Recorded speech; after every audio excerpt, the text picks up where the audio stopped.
que ustedes conozcan la diversidad de recursos naturales en el Perú. Bueno, nosotros, en mi caso soy de provincia y sabemos que cada región del Perú se caracteriza por una diversidad de recursos, ¿verdad? Por ejemplo, en la costa, zona norte, tenemos muchos Está recursos voy a naturales. entrar a la otra clase, ¿eh? En la cámara.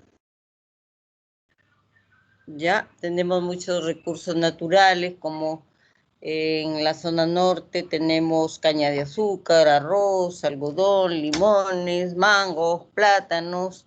Igual en la zona central se caracteriza por una diversidad de recursos naturales, una diversidad de papas, oyuco, maíz. En la selva igual tenemos una diversidad de recursos de flora y de fauna, ¿verdad? Tenemos plátanos en la selva, en el sur del país tenemos también otra diversidad de recursos naturales. Cada zona del Perú se caracteriza por una diversidad de recursos naturales y somos un país con diversidad de especies. Entonces, acá hemos tomado una definición de Enkerlin en 1997 que señala que un recurso es cualquier cosa que se obtiene del medio, ya sea biótico o abiótico, para satisfacer las necesidades o deseos humanos. Entonces, los recursos naturales son el conjunto de bienes materiales que proporciona la naturaleza sin alteración previa por parte del hombre. ¿Por qué son valiosos los recursos naturales? Son valiosos, ¿por qué? Porque contribuyen al bienestar y desarrollo de nuestra vida de manera directa, ¿no? Materias primas, alimentos, o de manera indirecta como servicios ecológicos indispensables para la continuidad de la vida en el planeta. Y estos elementos se han ido formando en la naturaleza a lo largo de millones de años, y a esto se les llama recursos naturales. Entonces, los recursos naturales son fuentes de riqueza para la explotación económica.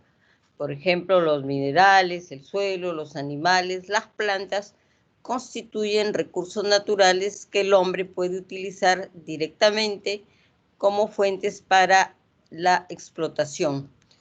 De igual forma, los combustibles, el viento, el agua pueden ser utilizados como recursos naturales para la producción de energía. Y la mejor utilización de un recurso natural va a depender del conocimiento que el hombre tenga al respecto y de las leyes que rigen la conservación de aquel. Dentro de la clasificación de los recursos naturales tenemos los renovables y los no renovables, de acuerdo a la disponibilidad del tiempo, tasa de generación o regeneración y ritmo de uso o consumo. Y los recursos se agrupan en no renovables y renovables.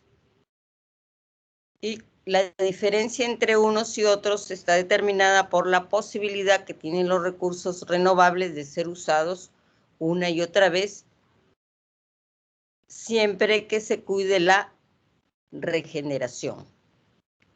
Y los recursos naturales no renovables son depósitos limitados o con ciclos de regeneración muy por debajo de los ritmos de extracción o explotación y se agotan con su explotación. Los minerales y el petróleo son recursos no renovables debido a que al ser utilizados no pueden ser regenerados en el tiempo real, puesto que son resultado de complejos procesos que duraron miles de años. Los recursos pueden considerarse renovables cuando se regeneran a una tasa superior a la de su consumo. Y, por ejemplo, son recursos naturales renovables, se les considera a la flora y a la fauna, ¿ya?, que representan los componentes vivos o bióticos de la naturaleza. los cuales, unidos a los componentes no vivos o abióticos, como el suelo, el agua, el aire, conforman el medio natural. Y acá en esta lámina tenemos la clasificación de los recursos naturales, los renovables y los no renovables.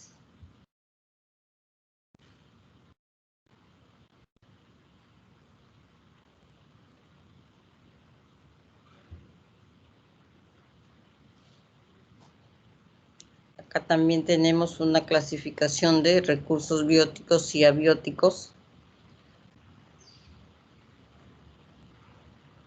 Y acá, según los ritmos de restauración, habíamos dicho renovables y no renovables.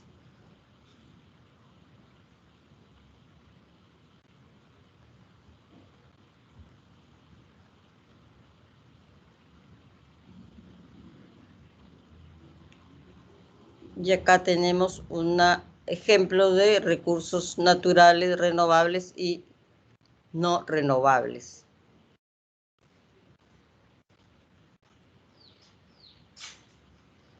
Acá tenemos ejemplos de recursos renovables como plantas, animales, y no renovables, minerales, el petróleo. Y según la disponibilidad de texto obtenemos recursos agotables y no agotables.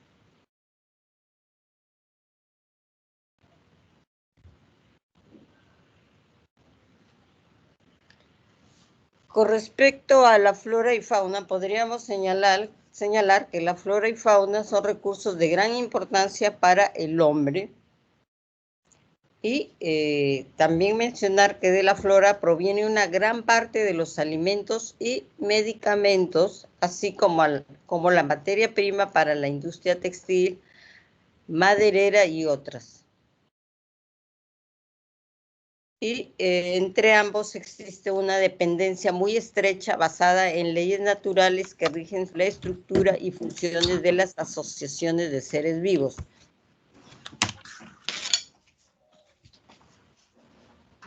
También hay que mencionar que las relaciones de alimentación o relaciones tróficas determinan las llamadas cadenas alimentarias, en las cuales los animales herbívoros, los que se alimentan de plantas y otros organismos vegetales, constituyen el alimento básico de otros grupos de animales que a su vez servirán de alimento a otros. Con respecto al agua, podríamos decir que la región de América Latina y el Caribe se caracteriza por contar con los niveles más altos ya respecto a las demás regiones del mundo. Es un dato de BID y CEPAL en el 2018. Según el Banco Mundial, América Latina y el Caribe cuenta con el 31% del total de agua dulce disponible en el mundo. Y dentro de la región, la mayor disponibilidad hídrica se registra en Sudamérica, específicamente en países como Brasil, Colombia y Perú.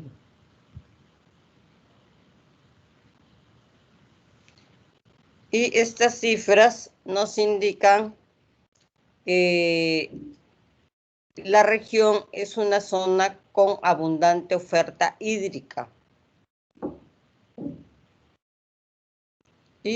Pero también, dada la distribución espacial que es heterogénea de la precipitación, también cuenta con subregiones con escasez de agua. Asimismo, también la distribución de la precipitación a lo largo del año es diferente en varios lugares, provocando que algunos sitios sufran meses de escasez extrema de agua.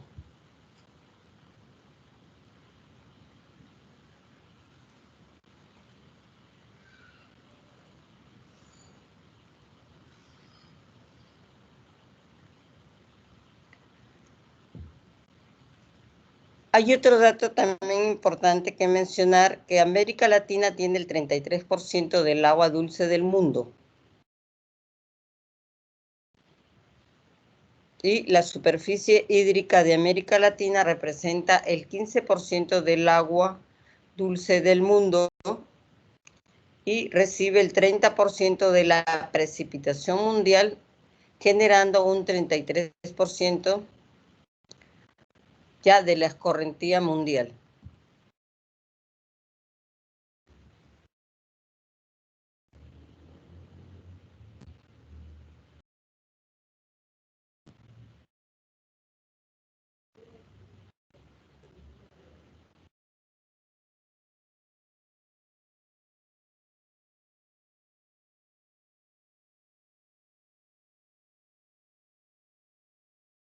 Debemos también precisar que la región latinoamericana tiene el 10% de la población del mundo y uno de los niveles más elevados de agua per cápita, y entre los países de la región andina, y por mucho Perú y Colombia concentran más de la mitad de agua dulce, lo cual es un gran potencial.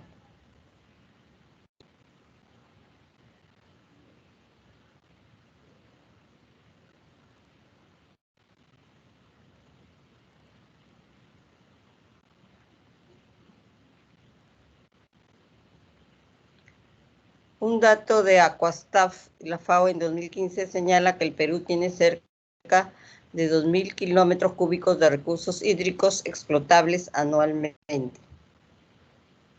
Y acá tenemos esta lámina donde nos muestra la disponibilidad de agua y su relación con América Latina y el mundo, donde nos señala que América Latina tiene el 33%, y el Perú el 5%. Un dato de Aquastaf FAO 2015.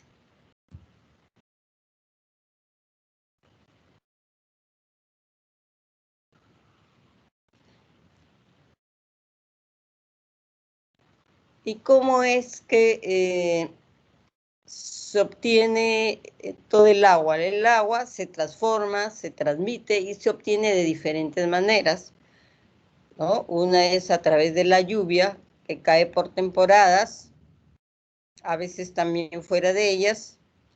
Otra es mediante los ríos que cruzan nuestro territorio nacional, de los glaciares, que cubren varias zonas de la serranía peruana.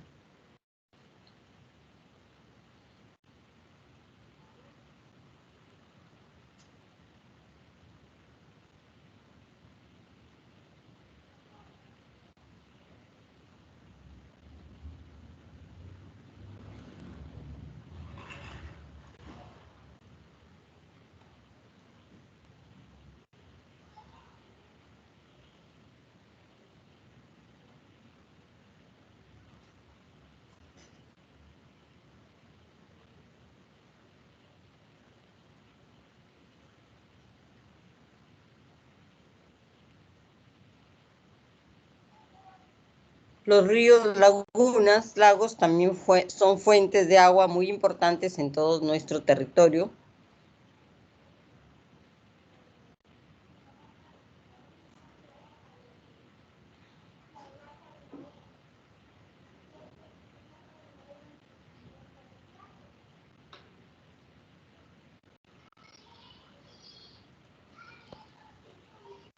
Y los ríos además se dividen por cuencas,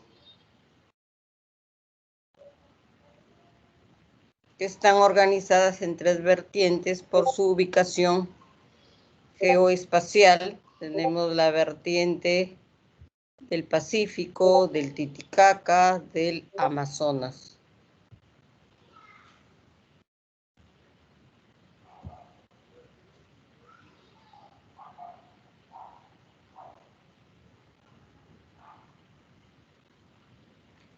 Hay un dato muy importante que señalar, que el 75% del total de la población peruana se concentra en las ciudades. Y de este 75% también hay otro dato que indicar que el 70% de la población se concentra en la costa.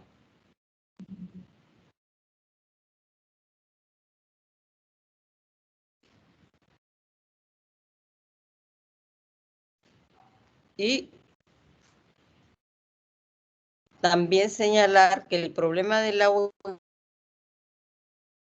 necesariamente a una falta del recurso mismo, sino a la concentración y distribución de la población en la costa, en ciudades, zonas que naturalmente sufren de escasez. Y acá tenemos el dato del crecimiento de la población, cómo ha ido creciendo, ¿verdad? A través del tiempo, desde 1940 vemos acá cómo al 2015 la población ha crecido. Del INEI.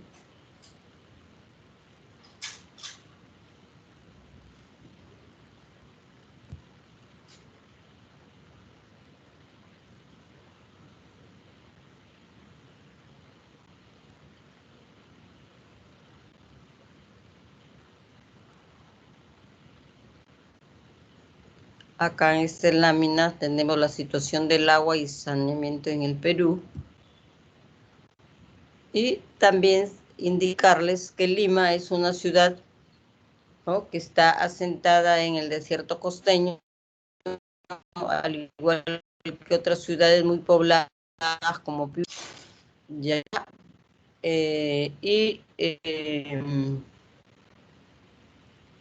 cómo se relaciona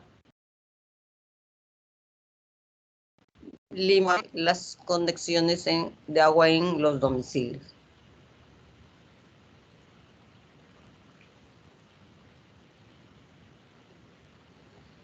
¿Y cuál es el uso que se le da al agua en el Perú?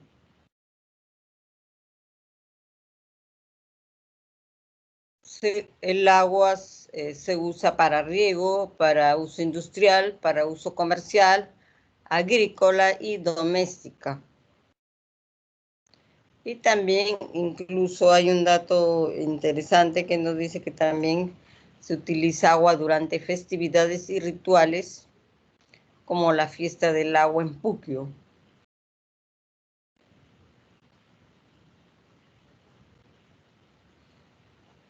Las cuales son formas en que las personas se relacionan de manera distinta con el agua.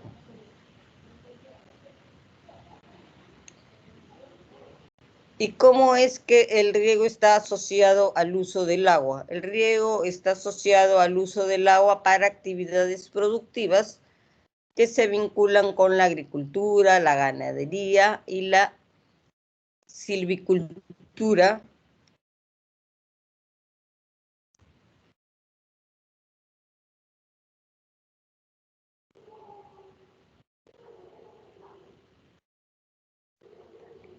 Y en el Perú, el 49% de regantes obtiene agua de los ríos, mientras que el 51% lo consigue de fuentes como manantiales o puquios, reservorios, represas, lagunas, lagos, pozos, embalses u otros. Esto es según datos del Censo Agropecuario del 2012.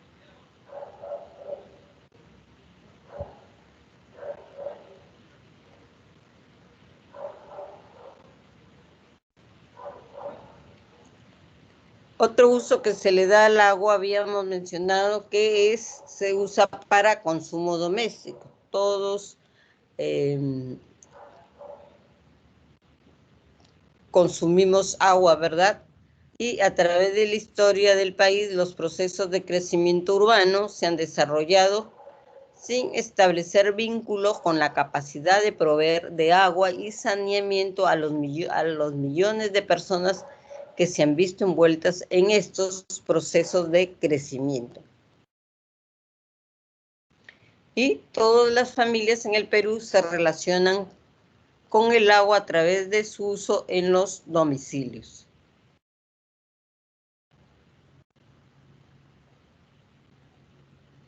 Y en el Perú tenemos instituciones que velan por el bienestar y uso adecuado del agua para el consumo directo, como el ANA, el Ministerio de Vivienda y Construcción y Saneamiento, el Ministerio de Salud. Y hay que mencionar que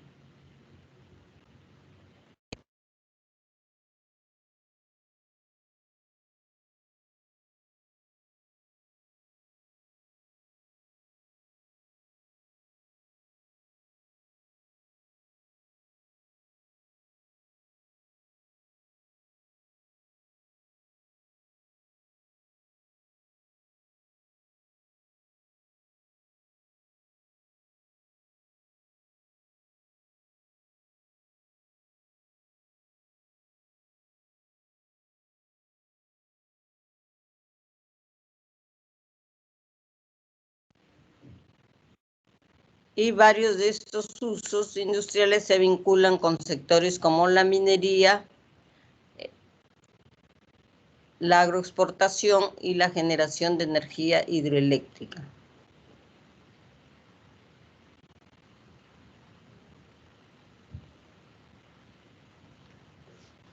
Otro uso que le da al agua también es para usos festivos y rituales. Y acá hay que mencionar que el agua es un componente fundamental en ciertos rituales.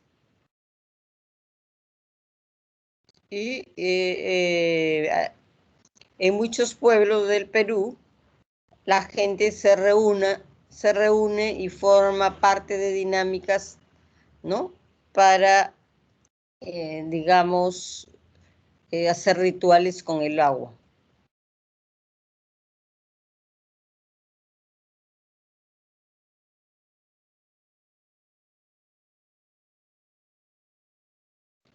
Y en el Perú se han documentado investigaciones que describen festividades asociadas con el agua. Les habíamos mencionado los casos de Puquio.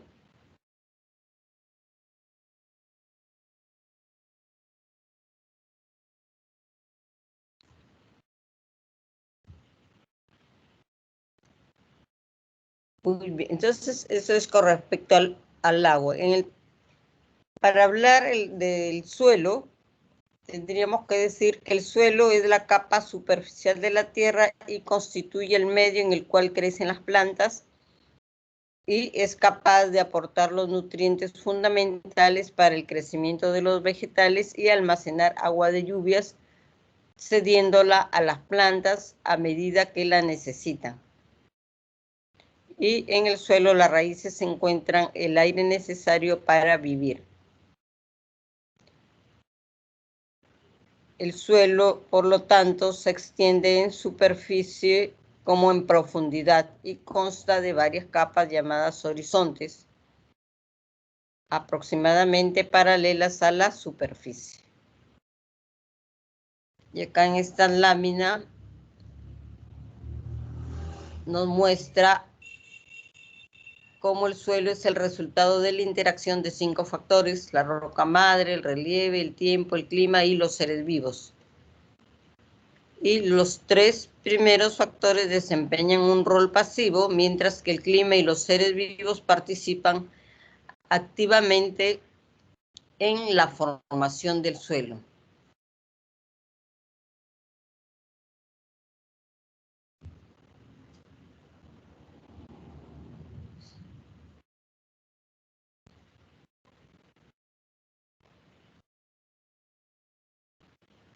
Hay que precisar que el suelo es la base de una serie de recursos importantes: madera, alimentos, leña. Y por esta razón es importante su estudio y conservación y adoptar medidas ante los problemas que presenta. ¿Y cuál es el principal problema que presenta el suelo? Es la erosión, ¿no?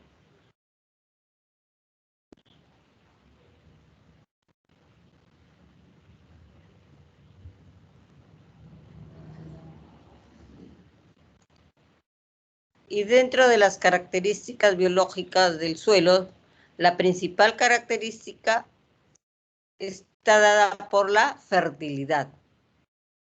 Y esta está en relación directa con la presencia de microorganismos.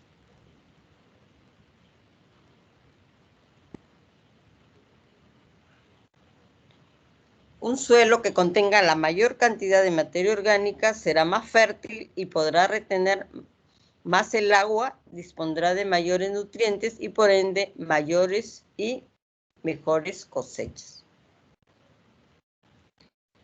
¿Cuáles son los impactos que se dan sobre el suelo? La erosión, la contaminación, la sobreexplotación, el empobrecimiento, la compactación, la degradación biológica y la pérdida por recubrimiento.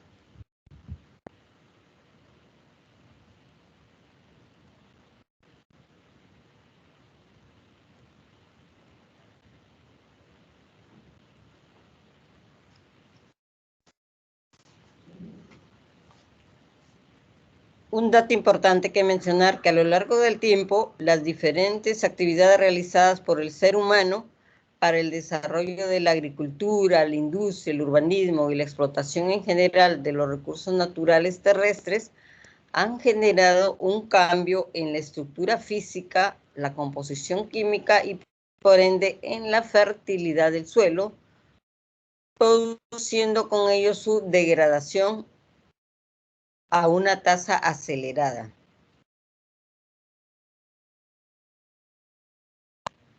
Y según la FAO, las principales amenazas que enfrenta el recurso suelo obedecen a la erosión, la compactación, la acidificación, la contaminación, la salinización,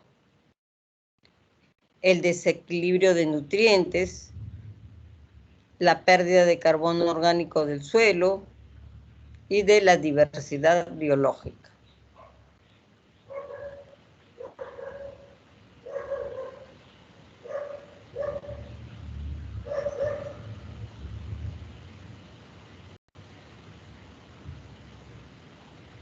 Y acá tenemos en esta lámina los porcentajes de recursos naturales que posee el Perú.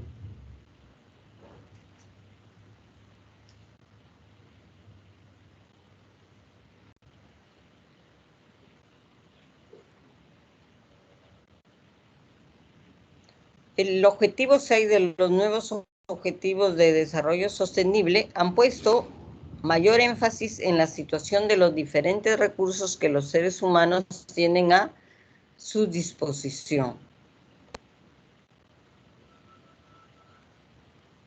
Y el tema de las irregularidades en el clima ha cobrado mayor relevancia debido a que está en juego el futuro del agua en el mundo.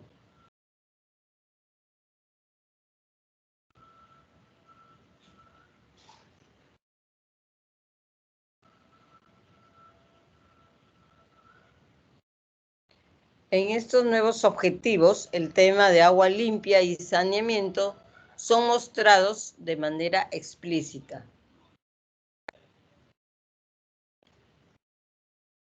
En el objetivo 6, agua limpia y saneamiento, relata una de las metas que también se notan en los retos planteados: lograr que todas las familias en el Perú tengan acceso a agua limpia para su consumo doméstico y saneamiento. ¿Y cuáles son las metas de este objetivo?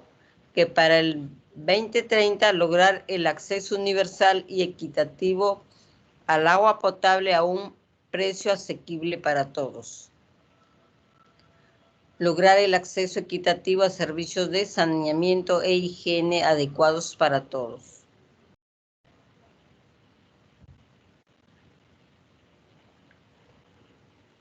Mejorar la calidad de agua mediante la reducción de la contaminación, la eliminación del vertimiento y la reducción al mínimo de la descarga de materiales y productos químicos peligrosos.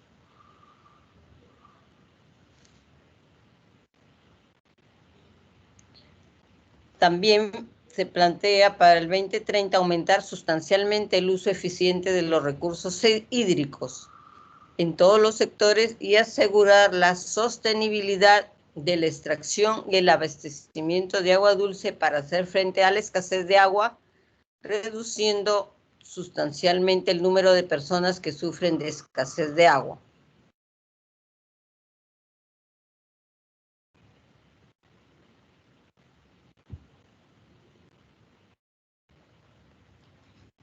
También se plantea proteger y restablecer los ecosistemas relacionados con el agua, incluidos los bosques, las montañas, los humedales, los ríos, los acuíferos y los lagos. También se plantea ampliar la cooperación internacional y el apoyo prestados a los países en vías de desarrollo para la creación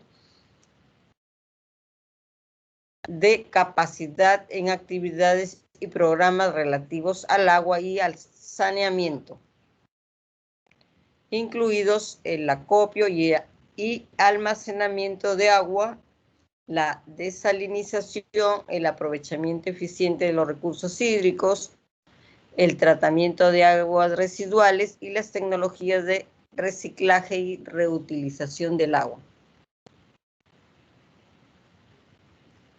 Además, apoyar y fortalecer la participación de las comunidades locales en la mejora de gestión del agua y el saneamiento.